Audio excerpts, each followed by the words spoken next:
Salut les amis, ici Crypto en Afrique, la chaîne qui vous montre afin des actualités crypto ainsi que des opportunités.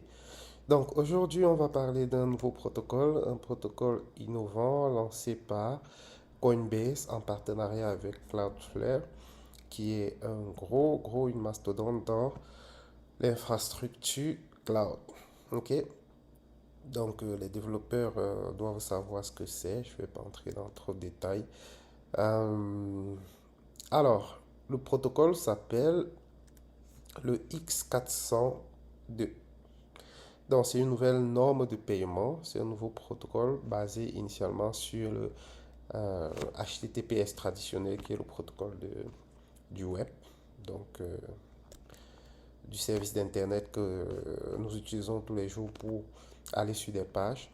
Alors, ce qui est nouveau, c'est que, en fait, euh, ça apporte quand même une touche particulière parce que ça peut s'aimer un peu la confusion entre des protocoles de transport que nous avons actuellement, tels que les Axela ou les Layer 0, qui permettent de déplacer des actifs à travers plusieurs chaînes.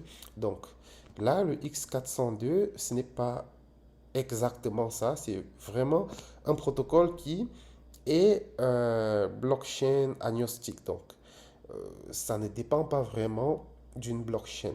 D'accord? Ça veut dire que vous pouvez être un développeur, vous avez votre service et que vous facturez par exemple chaque appel. OK? Donc, en utilisant le protocole X402, n'importe qui, n'importe quel développeur du monde peut comme, appeler votre service et payer sans même se rendre compte qu'il est sur la blockchain. Donc, pour utiliser le protocole, pas besoin de wallet, pas besoin de notion de blockchain. D'accord? Donc, ça sera toujours comme d'habitude, mais disons qu'il veut payer, il va aller sur votre truc, ça va le rediriger vers une page que Coinbase a créée pour dire, voilà, payer par ceci, pourra payer par carte bancaire et tout. Mais derrière, ça sera sous le protocole euh, X402 avec, les modes de paiement USDT et USDC et d'autres modes de paiement aussi qui sont disponibles. Donc, je trouve que c'est quelque chose de très intéressant dans le sens où ça va quand même étendre les champs de possibilités de l'utilisation de la blockchain euh, et l'adoption massive qui viendra vraiment du fait qu'on utilise l'infrastructure sans se soucier vraiment est-ce qu'on est sur une blockchain. D'accord? Donc derrière ça, il y a beaucoup de concepts qui naissent, puisqu'il faut trouver une façon de vendre. Et on va dire oui, ça va permettre aux agents IA de pouvoir se payer, de pouvoir s'échanger les moyens de paiement, peu importe la blockchain. Un agent IA qui fonctionne sur un protocole peut payer un service sur un autre agent qui fonctionne sur Base, qui paye un autre service sur un autre agent qui fonctionne sur Solana et ce genre de choses. D'accord? Donc, ça peut être intéressant dans le concept. Maintenant, il y aura une narrative pour accompagner le truc et bien évidemment, il y aura des jetons qui vont naître là derrière. OK? Donc, bien évidemment, vous attendez qu'on dise oui, il y a tel projet, oui, il y a tel projet qui peut en profiter. OK?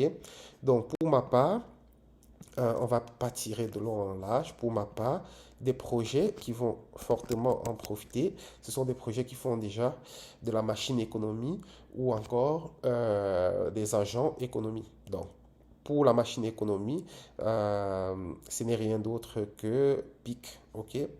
Donc, PIC, je ne sais même pas s'ils sont sur. Voilà, PIC. Ils ne sont même pas sur. Ah, c'est. Mais vous connaissez PIC, hein? Vous connaissez PIC.